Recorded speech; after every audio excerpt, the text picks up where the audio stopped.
Olá, queridos, um grande prazer poder estar aqui com vocês mais uma vez no nosso canal Pensamento Vivo.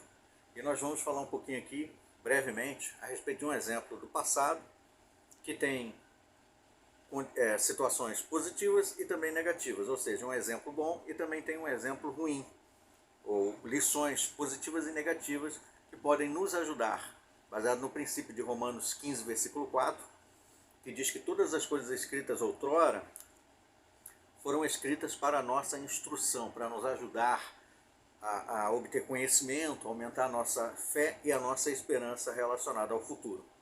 Então vamos falar aqui do exemplo do rei Asa, que era um dos reis de Judá, descendente do rei Davi. Então o que aconteceu? Asa, em duas situações, agiu de forma diferente. Primeiro, nós vamos ver quando ele agiu confiando no poder salvador do nosso Criador. Quando ele estava enfrentando um exército gigantesco, com mais de 1 milhão de soldados, que vinha no ataque, de Judá. Então lá vinha Zerá com o etíope, com um exército de 1 milhão de soldados, de homens, e 300 carros de guerra. Naturalmente isso intimida qualquer exército, muito grande, muito poderoso, o exército etíope. Mas o livro de 2 das Crônicas, capítulo 14, versículos do 9 ao 12, mostra que Asa se estribou, ou seja, se apoiou na sua confiança no Criador. Ele invocou a Jeová, pediu ajuda do Criador, e então Deus, no caso ali, intercedeu e o auxiliou, trazendo vitória para Asa. Mais tarde, a situação foi diferente. Asa enfrentou ou se confrontou com um exército menor, menos poderoso.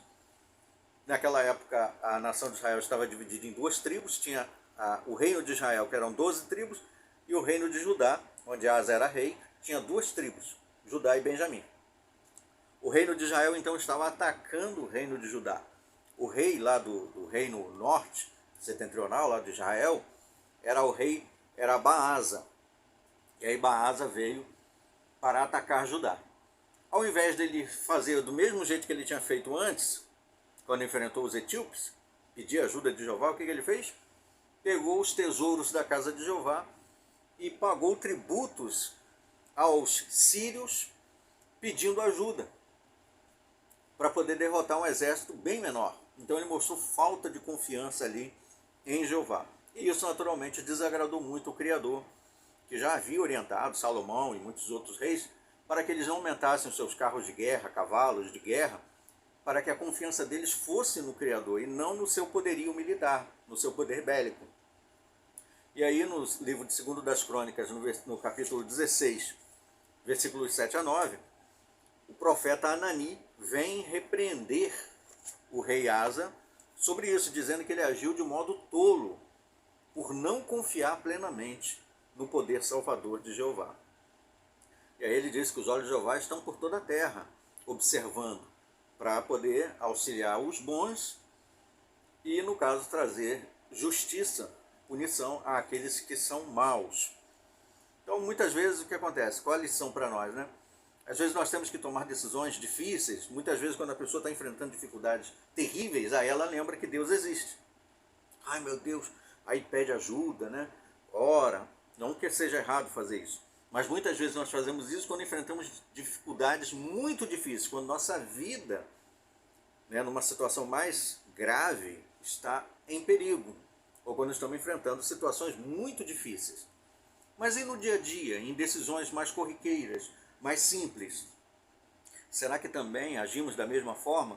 E aí nós temos o princípio de Lucas 16, versículo 10. Quem é fiel no mínimo é também fiel no muito. Então, se nós aprendermos a sempre, todos os dias, ao enfrentarmos qualquer situação, não importa qual seja, começarmos o dia já mostrando confiança no Criador, com certeza isso vai nos auxiliar a tomar boas decisões, como diz Provérbios 3, versículos 5 e 6.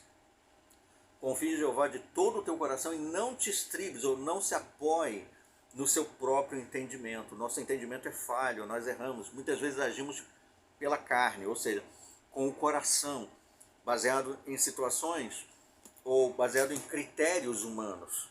se confiarmos, se entendermos que existe um Criador que se importa conosco e que pode nos ajudar, com certeza nós vamos agir com mais sabedoria, com mais cautela, e certamente os resultados tendem a ser melhores e mais positivos, como aconteceu com Asa lá, no caso quando enfrentou os etíopes. Também podemos tirar outra lição aqui do rei Asa com respeito à sua coragem. Em 2 Crônicas, capítulo 15, versículo 16, mostra que ele removeu a sua própria avó, Maacá, da posição de rainha-mãe. Sim, por quê? Porque ela era uma idólatra, estava envolvida na idolatria. E Asa era tão fiel a Jeová que ele removeu a rainha a sua avó e ainda destruiu os ídolos utilizados, quebrou, espedaçou e pôs fim a toda aquela idolatria. Isso nos ensina também lições poderosas, né? Não importa quem esteja na posição, se for idolatria, se for, não importa quem seja, pode ser o líder da organização religiosa onde eu estou, pode ser o meu pai, minha mãe, quem seja, idolatria não é tolerável, não deve ser aceito por aqueles que adoram a Deus, que seguem a Cristo, porque nós devemos adorar única e exclusivamente a Jeová. É a Jeová teu Deus que deve adorar e prestar culto. Foi o que Jesus falou, não foi? Quando respondeu às tentações de Satanás.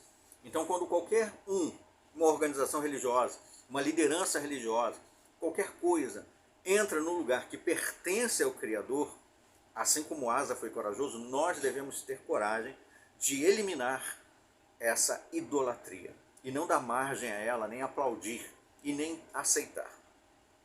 São lições valiosas, escritas há muito tempo, mas que podem também ajudar na nossa adoração, no nosso dia a dia, na nossa vida. Agradeço a atenção de todos. Até os próximos vídeos. Até lá.